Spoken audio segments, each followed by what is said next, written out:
মৰমৰ ছাত্ৰ-ছাত্ৰীসকল, আজি আমি আলোচনা কৰিম ক্লাছ 5 পাঠ 8 ৰঙৰ ৰহস্য। এতিয়া আছে উত্তৰ দিয়া। কতো আছে আদি মানুহে ক'ত বাস কৰিছিল, তেওঁলোকে ৰঙীন ছবি ক'ত আঁকিছিল। উত্তৰটো হ'ব আদি মানুহে গুহাত বাস কৰিছিল, তেওঁলোকে গুহাৰ বেৰত ৰঙীন ছবি আঁকিছিল। খ প্ৰশ্নটো আছে সূৰ্যৰ পোহৰত কেইটা ৰং থাকে, সেই ৰং কেইটা কি কি? উত্তৰটো হ'ব সূৰ্যৰ পোহৰত 7টা ৰং থাকে, সেই ৰং কেইটা হ'ল বেঙুনীয়া, ঘন নীলা, নীলা, সেউজীয়া, হালধীয়া, সুমথিৰা আৰু ৰঙা। গটো আছে আমি বস্তু এটা কেতিয়া দেখোঁ, আন্ধাৰত থকা বস্তু দেখা নোপোৱাৰ কাৰণ কি? উত্তৰটো হ'ব কোনো বস্তু পৰা পোহৰ প্ৰতিফলিত হৈ আমাৰ অক্ষিপটত অৰ্থাৎ আমাৰ চকুৰ পৰ্দাত পৰিলে আমি বস্তুটো দেখোঁ। আন্ধাৰত থকা বস্তু আমি নেদেখোঁ কাৰণ তাত পোহৰ নাথাকে। ঘটো আছে বগা ৰং কেনেকৈ সৃষ্টি হয়? উত্তৰটো হ'ব সূৰ্যৰ পোহৰত 7টা ৰং থাকে, এই 7টা ৰং মিলিয়েই বগা ৰং সৃষ্টি হয়। নম্বৰ আছে মানুহে দেখাৰ দৰে সকলো প্ৰাণীয়ে ৰংবোৰ নেদেখে, ৰং দেখা পোৱা প্ৰাণীবোৰ কি কি? উত্তৰটো হ'ব ৰং দেখা পোৱা প্ৰাণীবোৰ হ'ল গৰিলা, গিবন, চিম্পাঞ্জী আৰু ওৰাং উটাং। এতিয়া তাৰ পিছৰ প্ৰশ্নটো চোৱা, কাৰ কি ৰং মিলোৱা? উত্তৰ আকাশখন নীলা, গছৰ পাত সেউজীয়া, গাখীৰ বগা, সৰিয়হৰ ফুল হালধীয়া, চুলিতাৰি কলা, বেঙেনা বেঙুনীয়া। তাৰপিছত আছে খালী ঠাই পূৰ কৰা। কটো আছে ঘৰিয়ালে বোলে সকলো বস্তুৰে ৰং ডেছ দেখে, উত্তৰটো হ'ব মতি আহে। খটো আছে আটাইকেইটা ৰঙৰ পোহৰ শুহি লোৱা বস্তুক আমি ডেছ দেখোঁ, ৰঙা দেখোঁ। নম্বৰটো আছে ৰঙৰ ৰহস্য ভেদ কৰা বিজ্ঞানীজনৰ নাম ডেছ, উত্তৰ হ'ব ছাৰ আইজাক নিউটন। তাৰপিছৰ প্ৰশ্ন আছে সঁচা নে মিছা লিখা। কটো আছে আদিম মানুহৰ ৰঙৰ প্ৰতি আকৰ্ষণ বেছি, উত্তৰটো হ'ব সঁচা। খটো আছে আঘোণ মাহৰ পথাৰৰ সেউজীয়া, উত্তৰটো হ'ব মিছা। গটো আছে মৌ মাখিয়ে হেনো ৰঙা ৰং ধৰিব নোৱাৰে, উত্তৰটো সঁচা। ঘটো কিছুমান চৰাইয়েও আমাৰ দৰে ৰং চিনি পায়, উত্তৰটো হ'ব সঁচা। নম্বৰ আছে মানুহে অতি বেঙুনীয়া ৰংটো দেখে, উত্তৰটো মিছা। তাৰপিছত আছে তলত আঁচ দিয়া যুক্তাক্ষৰকেইটা ভাঙি দেখুওৱা।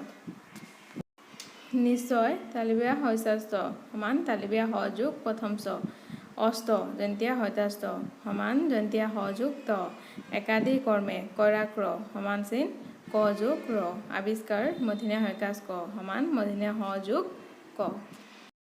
পেঞ্চিল ন্যয়াংশ সমান ন্য যোগ প্ৰথম চ, বিজ্ঞানী ন্যয়াঞ্জ সমান বৰ্গীয় জ যোগ নিয়, চিম্পাঞ্জী মই পাম প সমান ম যোগ প, বায়ুমণ্ডল মধ্যমীয়া নয়দান ড সমান মধ্যমীয়া ন যোগ ড। তাৰপিছত আছে তলত অৰ্থৰে সৈতে শব্দ দিয়া হৈছে, সেই শব্দবোৰেৰে বাক্য সাজা। প্ৰথমটো আছে ৰং আনন্দ ধেমালি, বহাগ বিহু হৈছে ৰঙৰ উৎসৱ। তাৰপিছত আছে ৰং বৰণ, মৌ মাখিয়ে ৰঙা ৰং ধৰিব নোৱাৰে। তাৰপিছত আছে বহুৰঙী, কেইবা ৰঙৰ, ৰামধেনু বহুৰঙী। তাৰপিছত আছে ৰঙীন ৰংযুক্ত, আদিম মানুহে গুহাৰ বেৰত ৰঙীন ছবি আঁকিছিল। তাৰপিছত আছে ৰঙিল ৰং বোলোৱা, ৰাজে ৰঙিল ছবি আঁকে। তাৰপিছত আছে ৰঙিলী ৰঙিয়াল তিৰোতা, ৰীণা এগৰাকী ৰঙিলী তিৰোতা। তাৰপিছত আছে ৰঙালী আনন্দপূৰ্ণ ধেমালীয়া বহাগ বিহু, বহাগ বিহুৰ আন এটা নাম ৰঙালী বিহু। ৰঙিয়াল আমোদি ৰং লগোৱা আনন্দময় ৰাজ এজন ৰঙিয়াল যুৱক। ৰঙচুৱা অলপ ৰঙা বৰণৰ, সূৰ্য উদয়ৰ সময়ত সূৰ্যটো ৰঙচুৱা হয়। ৰংচঙীয়া বিবিধ ধৰণৰ সাজ সজ্জা, মাম্পীয়ে ৰংচঙীয়া কাপোৰ পিন্ধি ভাল পায়।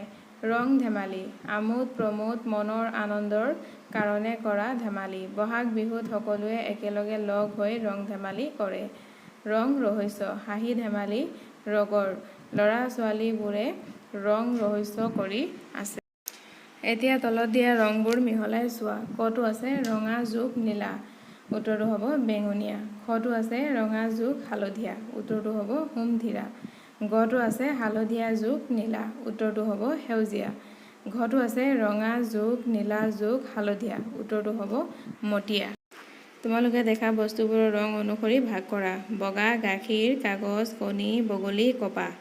ৰঙা তেজ, বেলি, জবা, শিমলু ফুল বিলাহী, কলা চুলি কাউৰী কুলি, উকনি ৰাতি, নীলা নীল আকাশ চিয়াহী সাগৰ অপৰাজিতা ফুল, হালধীয়া পাতমাদৈ নাৰ্জী ফুল, হালধীয়া ভাটৌ কৰবী ফুল, সেউজীয়া ঘাঁহ গছৰ ঢেকীয়া বেলি ফুল।